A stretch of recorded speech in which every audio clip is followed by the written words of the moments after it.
Les sous-sols de l'hôpital européen Georges Pompidou hébergent des échangeurs à plaques qui permettent de produire l'eau chaude sanitaire de l'établissement.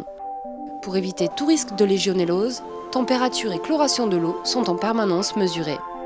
Le taux de chlore doit toujours être compris entre 1 et 5 maximum. Les points de prélèvement qui sont ici pour le retour et ici pour le départ, qui sont faits par le OH, service d'hygiène de l'hôpital, qui prend les températures et qui prend en même temps la quantité de chlore dans l'installation. Face au problème de légionellose que l'hôpital a rencontré à son ouverture, un comité de l'environnement a été créé pour traiter toutes les problématiques liées à l'eau et à l'air. Sa mission, organiser une surveillance très fine, en particulier des réseaux d'eau de l'établissement. Ce qui est important pour prévenir les légionnelles dans les réseaux d'eau chaude sanitaire, c'est la surveillance des températures. Donc nous, on surveille très régulièrement, donc au moyen de la GTB, la gestion technique du bâtiment, les températures de boucle, départ et retour toutes les 4 heures. On surveille aussi la température de puisage sur 4 points correspondant aux zones de production. Et puis on surveille aussi la température des colonnes d'eau chaude sanitaire. La légionelle prolifère à des températures de 28, 30, 35 degrés. Et donc il faut toujours que l'eau chaude soit aux alentours de le départ à 60 degrés et le retour de boucle à 50, 55 degrés. Au-delà des surveillances effectuées par les services techniques, les services de l'hygiène réalisent des contrôles réguliers de l'eau, notamment dans les chambres des patients. Un protocole rigoureux qui a permis à l'hôpital de garantir une eau de qualité.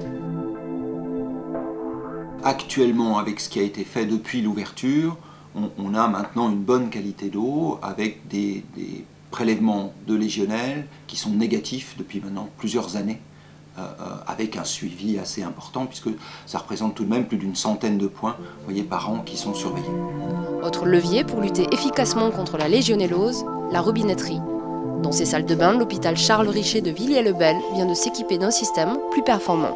C'est le produit Sanifirst, mitigeage thermostatique. L'utilisation est relativement très simple. Comme vous le constatez, on a un débit constant et permanent, quelle que soit la température d'utilisation, chaude ou froide. Il y a un système anti-pollution interne qui est directement lié, sans de mise à l'air libre à la canalisation.